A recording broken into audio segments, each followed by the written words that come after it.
자, 오늘 우리는 아주 중요한 질문 하나로 예배를 시작하려고 합니다. 바로 이것입니다.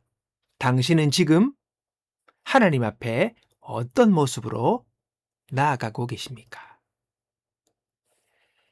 많은 성도들이 하나님께 나아갈 때에 오히려 무거운 마음을 갖습니다. 어떤 마음입니까? 나는 충분히 지난 시간 기도하지 않았는데, 나는 지난주에 이런 잘못을 했는데, 나는 아직도 부족한 것이 너무 많은데, 이런 생각들이 우리의 마음을 짓누른다는 것입니다.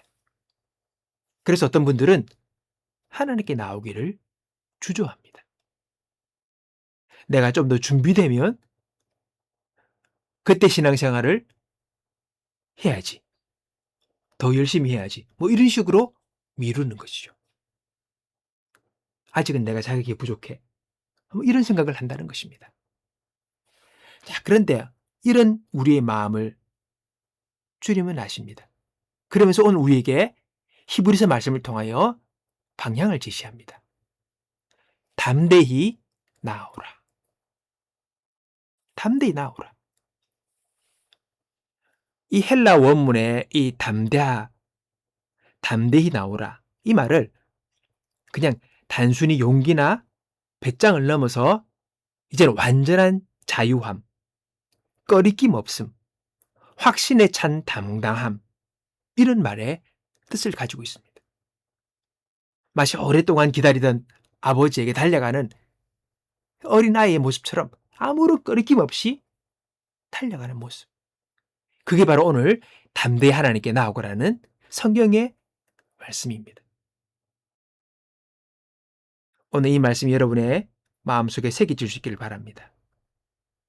그리고 오늘 예배를 통하여 더 이상 주저하거나 두려워하지 아니하고 하나님의 자녀로서 아버지 하나님 앞에 담대히 나아가는 저와 여러분의 삶이 되시기를 주님의 이름으로 축복합니다.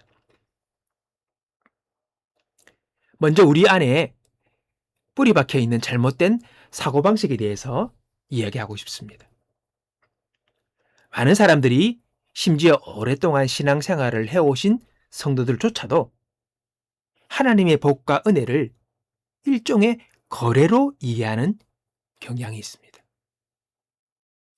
내가 더 열심히 교회에 나오면, 내가 더 많이 헌금하면, 내가 좀 더 봉사를 더 많이 하면, 내가 더 착한 사람이 되면, 그러면 하나님이 내 기도를 들어주시고 복을 주실 것이라고 생각한다는 것입니다.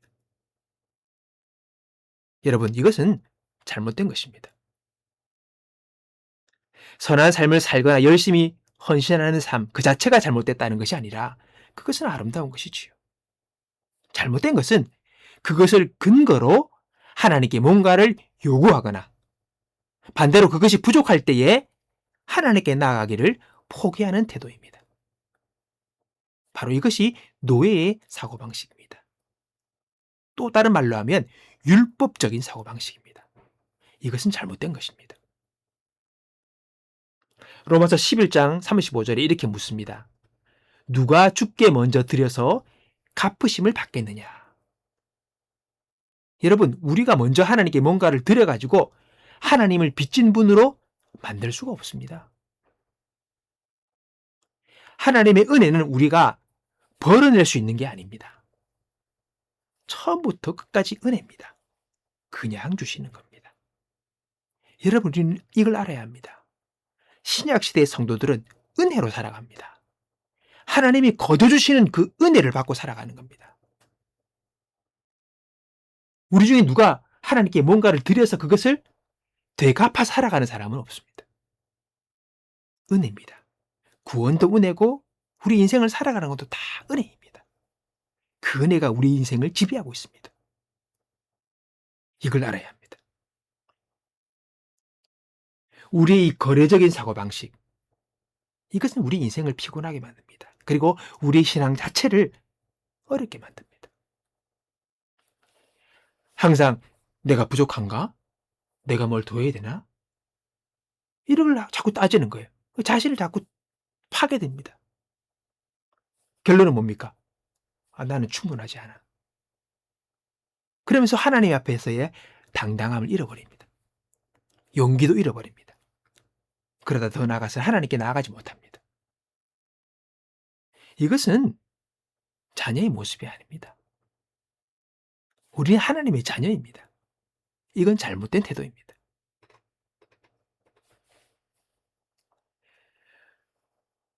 우리가 잘못된 태도를 가지게 되는 또 다른 하나의 예를 보겠습니다. 마태복음 7장에 보면 수로보니게 여인 이야기가 나옵니다. 우리가 익히 잘 알고 있습니다. 딸이 귀신이 들렸어요. 이 딸을 치유받기 위해서 예수님 앞에 나와 딸의 치유를 부탁하는 그 이야기입니다. 근데 이 여인이 예수님께 나왔을 때에 이 여인의 신분이 이방인이었습니다. 유대인이 아니었습니다. 당시 유대 사회에서 이방인은 하나님의 언약 밖의 존재로 여겼습니다.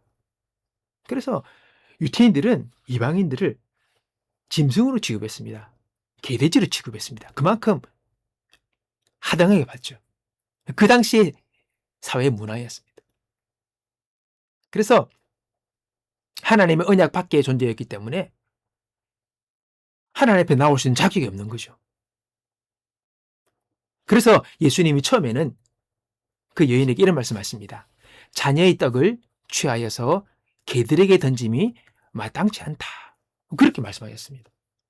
그러니까 이방인이 너희들에게 줄 떡이 없다. 뭐 이런 식의 비유가 되는 거죠. 너희는 자격이 아직 없다. 뭐 이런 식의 의미가 되는 겁니다.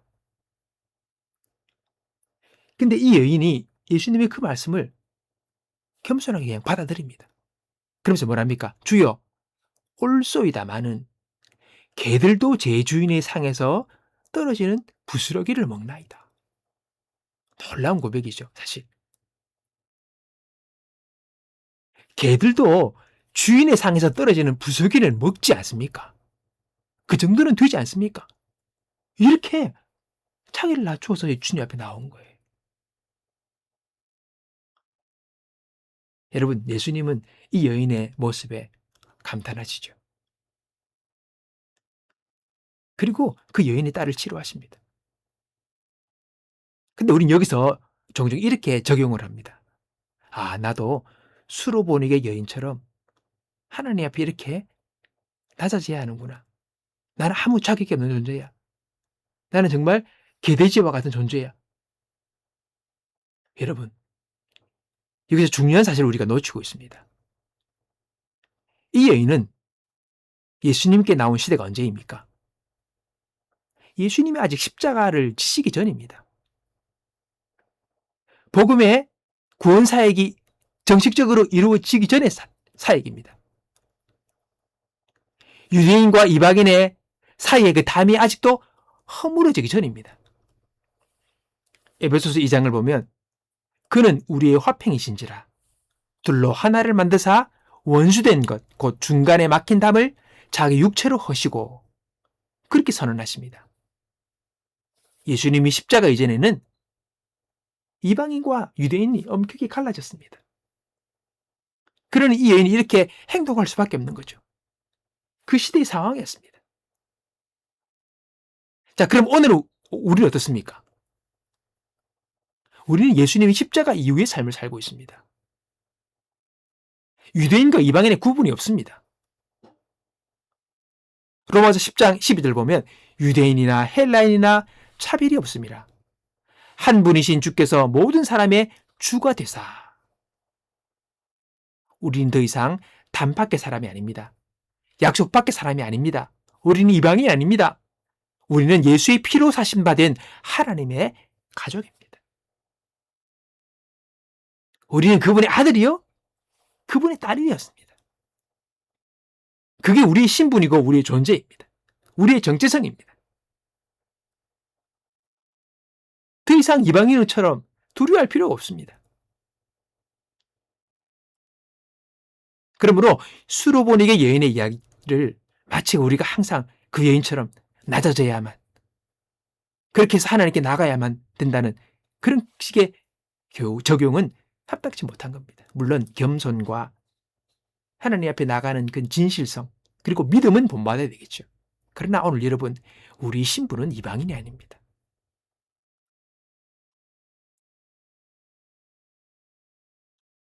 우리는 수로보니게 연에게 배울 것은 믿음입니다. 내 딸을 고칠 수 있는 분이 바로 예수님이시고, 그분은 능하신 분이다. 그분은 하실 수 있는 분이라는 것을 믿고 나오는 그 믿음을 우리는 배워야 합니다. 그래서 그처럼 자기가 거부될 수 있는 여러 여건과 환경이 있음에도 불구하고 여인은 믿음으로 나아간 것이죠. 예수님께 나아갔습니다. 당당하게. 처음에는 그것이 거절받는 것 같았지만 우리 주님은 그 여인의 믿음을 보시고 그 딸을 치료해 주십니다. 그 귀신들로 인해서 그렇게 시달림을 받으며 고통받던 딸이 완전한 자유와 치유를 경험한 것이죠. 여러분, 우리는 하나님 앞에 어떤 존재입니까? 너희는 다시 무서워하는 종의 영을 받지 아니하고 양자의 영을 받았으므로 우리가 아바 아버지라고 부르시느니라. 이 말씀이 우리의 정체성을 분명하게 선언합니다. 우리는 종이 아니라 자녀입니다. 종과 자녀는 같은 집에 살지만 신분이 전혀 다릅니다. 종은 주인에게 청구서를 내밀 수 없습니다. 종은 주인 앞에 자신의 필요를 당당하게 요구할 수 없습니다. 그러나 자녀는 다릅니다. 자녀는 아버지에게 무엇이든지 꺼리낌 없이 필요한 것을 구할 수 있습니다. 마태복음 7장 11절에 예수님께서 이렇게 말씀하십니다. 너희가 악할지라도 좋은 것을 자식에게 줄 알거든 하물며 하늘에 계신 너희 아버지께서 구하는 자에게 좋은 것으로 주시지 않겠느냐. 예수님 말씀의 전제가 뭡니까? 너희 아버지라는 겁니다. 하나님은 우리 아버지십니다. 내 아버지십니다. 자녀는 정상적인 부모로부터 무엇을 기대합니까? 아버지에게 받을 것을 기대하는 겁니다. 정상적인 부모는 자녀에게 어떻게든지 좋은 거 주시려고 애를 쓰는 것이 정상적인 부모의 마음인 것입니다. 자신은 좋은 거 못 먹고 좋은 것 못 입어도 자식에게는 좋은 거 먹이고 좋은 것 입히기 원하는 것이 정상적인 아버지의 마음입니다. 그게 부모의 마음입니다. 하나님은 오늘 나의 아버지십니다. 우린 이것을 알아야 합니다. 내가 얼마나 훌륭한 아들이냐, 얼마나 훌륭한 딸이냐가 중요한 것이 아니라 먼저 전제되는 것이 하나님이 내 아버지라는 겁니다. 우리는 그것을 알아야 합니다.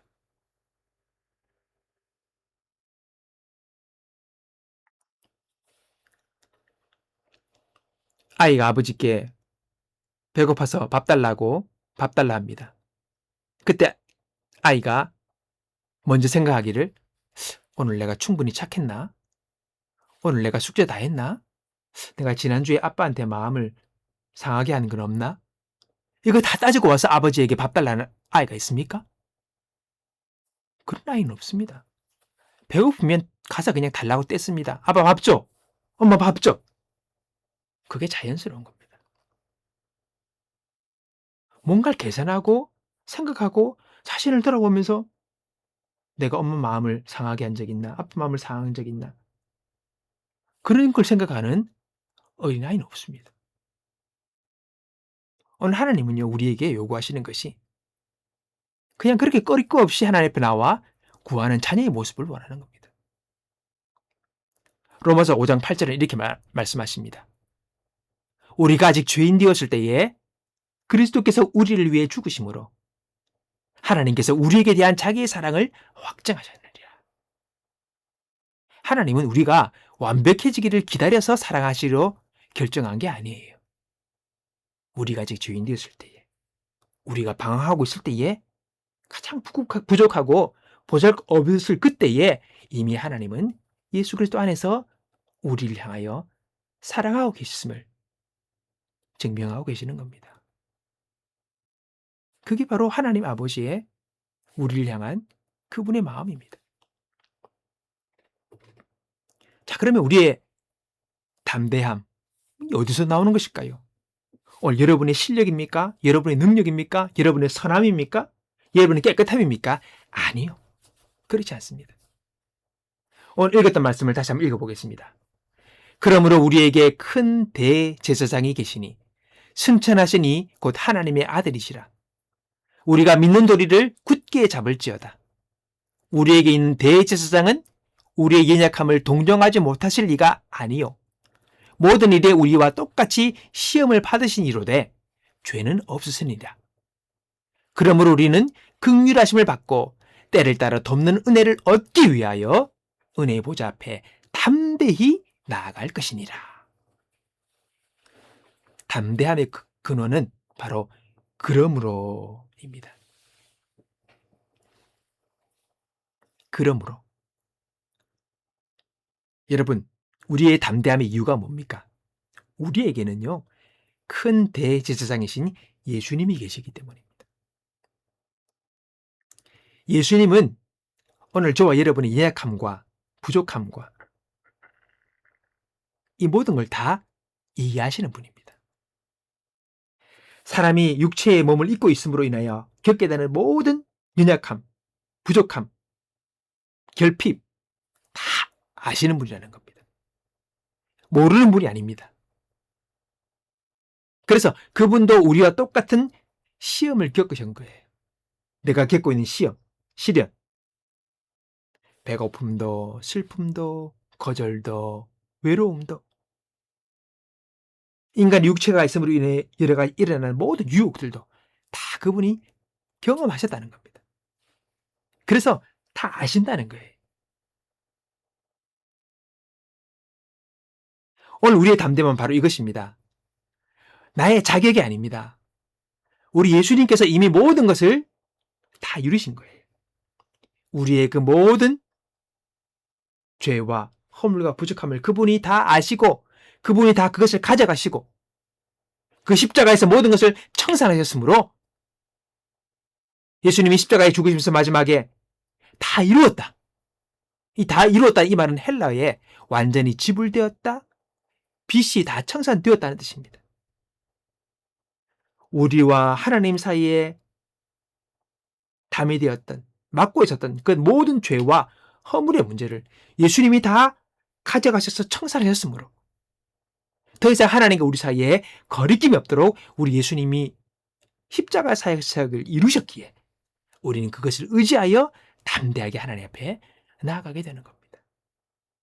여러분, 여러분의 이름으로, 여러분의 자격으로, 여러분의 의로움으로, 여러분의 사람으로 하나님께 나가는 게 아닙니다. 우리는 예수 그리스도를 의지하여 하나님께 나아갈 뿐. 그러므로 우리에게는 담대함의 근거가 있는 겁니다. 지난 일주일 동안 잘 살았기 때문에 주님 앞에 담대히 나아가고 아니에요. 못 살아도 예수 그리스도를 의지하여 하나님 앞에 담대히 나아가는 것. 바로 그것이 신앙의 원리입니다. 그러면 하나님께서는 우리가 자신의 자격을 들고 나아가는 것이 아니라 예수님께서 우리를 위하여 이루신 것을 의지하여 나아가는 것. 이것을 믿고 나아가는 것. 그게 믿음이죠. 이 믿음으로 나오는 담대함을 하나님은 기뻐하시는 겁니다. 그게 신앙의 일입니다. 그럼 혹연히 그런 사람은 이런 이야기를 합니다. 예수 믿는 사람들은 뭐 지난 시간 열 비리비리하이 정신없이 저렇게 살아놓고 또 뻔뻔하게 저렇게 예배드리러 나아가나? 그렇게 이야기하는 사람이 있습니다. 여러분, 뻔뻔함이 아니라 진정한 겸손은 무엇입니까? 진정한 겸손은 끊임없이 자신을 낮추고 하대하는 게 아니라 진짜 겸손은 하나님의 말씀을 믿는 것입니다. 하나님께서 너는 내 사랑하는 자녀다. 그렇게 말씀하시는데 그 말씀을 거부하고 아니에요. 저는 안 그래요. 저는 그렇지 못해요. 저는 그럴 자격이 없어요. 이게 겸손이 아니라는 겁니다. 하나님의 말씀을 그대로 아멘하고 받아들이는 그 믿음, 그게 진짜 겸손한 겁니다. 하나님을 하나님으로 인정하고 그분의 말씀의 권위를 내가 인정하고 아멘하며 그 말씀을 의지하고 나가는 것, 그게 진짜 겸손한 겁니다. 진짜 겸손은 하나님의 말씀하신 그 말씀을 그대로 받아들이는 거예요. 믿는 거예요. 하나님이 나를 자녀라고 하셨으니 나는 하나님의 자녀인 겁니다. 하나님이 나를 담대히 나오라 하셨으니 담대히 나아가는 겁니다. 이게 겸손입니다. 그게 바로 하나님을 하나님으로 인정하는 겁니다. 그게 믿음입니다. 그런 태도를 하나님은 기뻐하신다는 것입니다. 하나님이 그렇게 말씀하셨는데 우리는 아니에요. 그건 교만이죠. 하나님이 그렇게 말씀하시는데 여러분 겸손이 뭔지를 아셔야 합니다.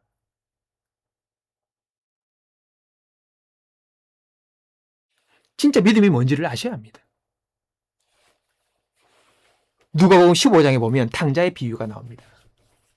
집을 나간 탕자가 돌아왔을 때에 아버지가 멀리서 그를 딱 보고 달려가서 그 아이를 품에 안습니다.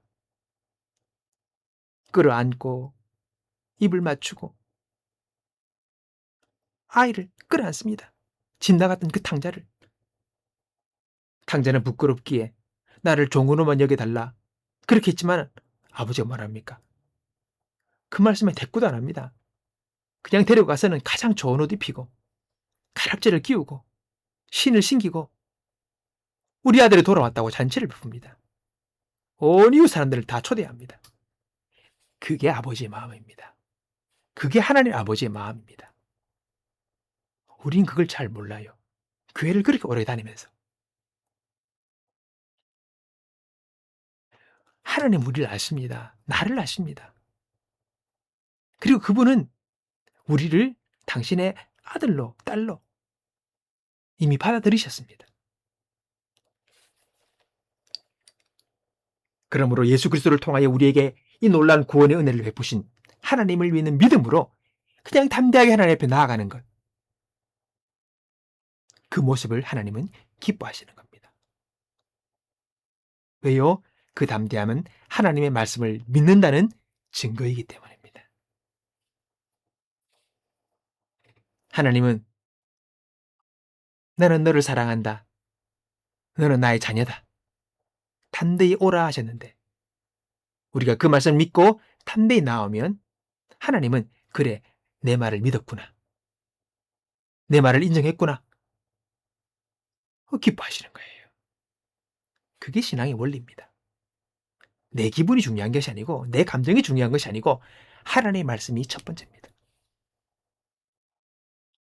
그게 믿음입니다. 누가복음 12장 30절을 보면 너희에게 그 나라를 주시는 것이 아버지의 기쁨이다. 그렇게 말씀하십니다. 여러분 하나님은요 우리에게 하나님의 나라를 주시기 원한대요. 전국적으로는 영원한 나라에서 그 천국을 우리가 소유하는 것이지만 그러나 지금 현재적으로는 천국이 우리 마음에 임하기를 천국이 내 삶 속에 임하기를 주님은 기뻐한다는 겁니다. 오늘 내가 평안을 누리고 내가 기쁨을 누리고 오늘 내가 승리하고 이 모든 것을 나에게 허락하기를 원한다는 거예요. 우리는 승리를 원하고 기쁨을 원하고 평안을 원하고 삶의 복됨을 우리가 원하죠. 먼저 하나님이 우리에게 그걸 주시기 원한다는 겁니다. 얼마나 놀랍습니까? 그런데 우리는 하나님 앞에 나아가 그걸 구하는 것입니다. 오늘 나의 문제를, 오늘 나의 필요를 담대하게 구할 수 있는 거죠. 먼저 하나님이 나에게 그걸 주시기 원한다는 겁니다. 오늘 말씀 바탕으로 여러분에게 세 가지를 짧게 권면하고 말씀을 마무리하겠습니다. 첫 번째는 여러분 담대히 기도드리십시오. 기도할 때 이런 것을 구해도 되나? 이건 너무 큰 거 아닌가? 는 생각을 내려놓으십시오. 하나님은 위대하신 분입니다. 하나님의 능력에는 한계가 없습니다. 에베소서 3장 20절에 우리 가운데서 역사하시는 능력대로 우리가 구하거나 생각하는 모든 것에 더 넘치도록 크게 하실 분이라고 말씀하십니다. 우리 상상 이상의 것으로 우리에게 응답하시는 분이라는 겁니다. 하나님은 우리가 구하거나 생각하는 것보다 더 크게 일하실 수 있다는 것을 기억하면서 작고 소심한 기도보다 더 크고 담대한 기도를 하나님 앞에 나아가는 저와 여러분 되기 바랍니다. 둘째는 담대한 꿈을 꾸십시오. 하나님이 여러분에게 주신 꿈과 마음의 소원이 있다면 그것 향해 나아가십시오. 나는 안 될 거야. 나는 자격이 없어. 나는 너무 늦어서. 그런 생각 하나님 말씀에서 온 생각이 아닙니다. 하나님은 우리에게 할 수 있다 하십니다. 내게 능력 주시는 자 안에서 내가 할 수 있다 하십니다. 그 믿음으로 여러분 꿈을, 여러분의 소원을 여러분 마음에 품고 하나님 앞에 나아가는 저와 여러분 되기 바랍니다. 세 번째는 담대히 감사하십시오. 어떤 상황에서도 아직 응답이 오지 않은 상황에서도 미리 감사하십시오. 감사는 하나님의 약속을 믿는다는 선언입니다. 이미 받은 것처럼 감사하는 것이 바로 믿음의 행위입니다. 범사에 감사하라. 이는 그리스도 예수 안에서 너희를 향하신 하나님의 뜻이니라. 오늘 여러분의 삶 가운데 아직 모든 것이 이루어지지 않았어도 감사하십시오. 감사하는 마음으로 또 찬양하고 감사하는 마음으로 기도하고 감사하는 마음으로 선포하십시오. 하나님께서 우리의 삶 가운데 감사하는 자에게 그들이 하나님을 영화롭게 할 것이라고 말씀하십니다. 오늘 우리가 히브리서 4장 16절을 통해서 하나님이 우리에게 원하시는 것이 무엇인지를 살펴봤습니다. 하나님은 자격을 갖추기 위해 끊임없이 노력하는 종의 모습이 아니라 그저 아버지를 믿고 담대히 달려나오는 자녀의 모습을 원하십니다. 자녀의 모습이 지금 어떻든 형편이 어떻든 상관없이 그냥 아버지 앞에 담대히 나아가는 것입니다. 이 진리를 오늘 깊이 마음에 새기시길 바랍니다. 당신은 하나님의 자녀입니다. 아버지는 자녀가 그냥 아버지 앞에 담대히 나오는 것을 원하십니다. 늘 소심하게, 늘 마음에 부정적인 마음으로 될까 말까, 하나님 받아주실까 말까, 이게 아니라 그냥 아버지를 믿는 마음으로 담대히 나오는 자녀, 그 자녀를 기뻐하시는 겁니다. 하나님은 나를 기뻐하십니다. 하나님은 나를 사랑하십니다.